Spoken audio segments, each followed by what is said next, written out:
Today, I want to talk about creative resolutions. And what better time to talk about it than January, when people all over the world are thinking about how they want to spend their 2025. Now, I have failed my fair share of New Year's resolutions. To be specific, each and every one of them that I've ever made. But I do think that's because I suffer from an unfortunate mix of OT and TMH with just a sprinkling of CPU. And that can make it kind of difficult or even overwhelming to do anything. But over the last few years, while working on a YouTube channel, learning new hobbies, trying to balance work and life and family, and admittedly perusing a little bit of productivity content, I actually found a few things that worked really well for me. And that's what I want to talk about. Right after I get this shot. It is 8:30 a.m. and 14 degrees. But the sun is supposed to disappear by 9, so I made a small little trek out here to take a photograph because it is pertinent to today's video, and I'm someone who would rather show than tell.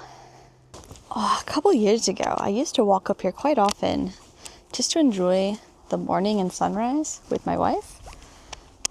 And since I got into photography, I've really wanted to come back and take some pretty photos of it in the morning and also in the evening. And I got a couple evening shots last night.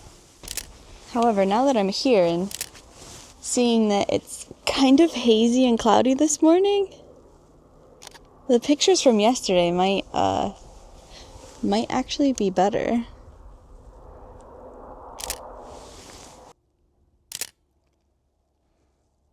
Okay, let's get back home so we can also get to the point. As I was saying, I was able to find a few things that were really working for me, and I was able to boil down my secret sauce, if you will, into a cute little acronym that I did make myself, and I'm not kidding, me. But we are gonna start with the E's because M didn't really sound as good. E is for easy. Starting is often the hardest part, so approaching my creative goals through the lens of how can I make this as easy to do, to start, or to accomplish as possible has been really important to me. For example, when it comes to improving my photography skills, my goal is really easy. All I want to do is take the camera out with me when I go for a walk. Walks are something that I'm already taking on a regular basis, so just making a little extra effort to bring the camera with me gives me an opportunity to take photos pretty much every week. Because at least for me, it's a lot harder to go out with the goal of taking photographs by itself right now. It's also a lot harder to go out and take photographs if my camera is buried in the back of a cabinet or in my camera bag. But this is also where me comes into play as a lens for this, because I need to think about what's stopping me from reaching my goals. Am I forgetting to bring it with me? Am I doing something else that I probably don't want to? Maybe I'm scrolling Instagram and blocking the app on Saturday mornings would help me go out and take photos instead. What really matters is what's stopping me and how I can go about helping myself do the things that I want to do more often. The second E in me stands for enjoyable. I really struggle to do anything that I don't enjoy or find exciting. And when it comes to creative goals, that might seem odd. These are things that I want to do, so how am I not enjoying them? How am I struggling to be motivated to do them? And to answer that question, to explain this concept, I have a really good example. Last year, I really wanted to learn how to draw. However, for the life of me, I could not sit down and practice skills. No shapes, no 100 boxes and cubes and shading and cylinders and cross-hatching. I just could not sit down and practice steps to learning how to draw. I don't know what it was, but nothing could motivate me to do that.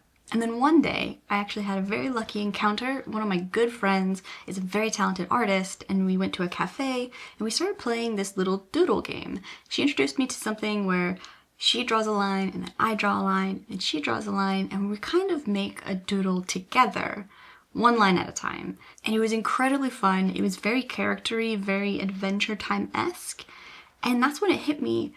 maybe I can't practice hard skills, maybe I can't learn effectively while doing this, but I can certainly sit down and draw my favorite Adventure Time characters over and over and over again. And I did. And I actually have really funny evidence of this. This is the notebook that I was keeping at that time, and around April, you can see that I have these empty pages titled Riley Method Head, Steve Houston Method Head, Michael Hampton Head, Loomis Head. I have these empty pages where I wanted to practice skills, but just for months couldn't bring myself to do it. However, if you skip these pages, my notebook is suddenly filled with cute drawings, little cartoons, things I saw and I liked. Even Pokemon. I was opening a lot of Pokemon cards at the time. And this was really exciting because the whole point of learning how to draw wasn't because I had these goals of becoming an incredible artist. It's because I just wanted to draw. I wanted to enjoy the process. I wanted to get better at a skill that I've always envied in other people. I love seeing people who can doodle and just make cute little creations, and I've always wanted to learn how. And it turns out that the thing for me last year that could help get me to sit down, the most enjoyable thing I could do, was draw Adventure Time and other little characters that I liked. However, I did put drawing on the back burner at the end of last year as I was getting a little more interested in photography. And I think that's okay as well. I think that when it comes to these creative pursuits, it's okay to pursue a couple at a time or one at a time and just make it your own, because the whole point, for me at least, in pursuing these creative tasks, these creative hobbies, is that they're fun. And I want to do them. Like, I want to enjoy myself and actually do the thing that I keep telling myself I want to do. And the best part is that failure is absolutely integral to this whole M.E.E framework working, because the M stands for monthly. The new year might suggest that yearly goals are really important, but I, for one, cannot stick to a New Year's resolution. And even worse, after I fail one, it tends to just be game over until the next year. But it turns out I'm actually not as bad at sticking to monthly goals. Sometime last year, around 8 months ago, I'd say, I started keeping an analog habit tracker. I started the tracker really just to see how I was spending my time, and was kind of disappointed to find that I wasn't really spending time doing what I enjoyed the most, which is these creative hobbies.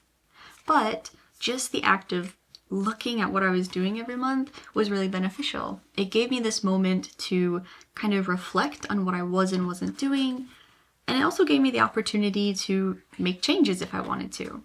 If my goal of drawing every day was too lofty, then maybe I could make it drawing every week.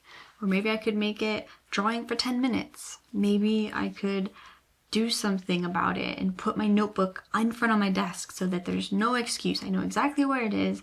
Notebook's on the desk, pens and pencils are out, my markers are at the ready. Then maybe that would help me. And after reflecting on how I was spending my time, interestingly enough, the next month would feel like a fresh start. And it turns out I'm not alone in this. It's a real thing. The fresh start effect was actually explored by 3 behavioral scientists around 2014, with the findings that many people were motivated by what they called temporal landmarks to start fresh and work towards their goals again. Be it the new year, the first day of a month, a Monday, a birthday, just some kind of time marker. And if you are interested in this topic, in particularly, one of the authors of the original study, Katie Milkman, I think her name was, she actually authored a book all about change, and I know that she talks about this in that book. Although I haven't read it myself. This is just if you're interested. And of course, it might not work for or even interest everybody, but it worked really well for me. Not only did I effectively give myself 12 fresh starts every year to continue with my own aspirations, I didn't have to worry about unknown future elements there to stop me. If I got a curveball for the month of June, I might be able to jump back into my goals in July. And I can't deny that probably the biggest roadblock to all of my creative endeavors over the last few years has been my smartphone, and what I can only explain as compulsive use of it probably a mild addiction, but for the last 7 or 8 months, kind of around the same time I started doing this habit tracker, I've actually made a lot of effort to get over that compulsive use, to kind of get it under control, and I've made a lot of progress. But that's something I would like to dive into separately. For now, I'm pushing forward, trying to make my creative goals as easy as possible, taking the year 1 month at a time, and enjoying the process. Ooh. Whoa. Alright, it's definitely backlit, but I think I'm gonna have to take this shot like this anyways.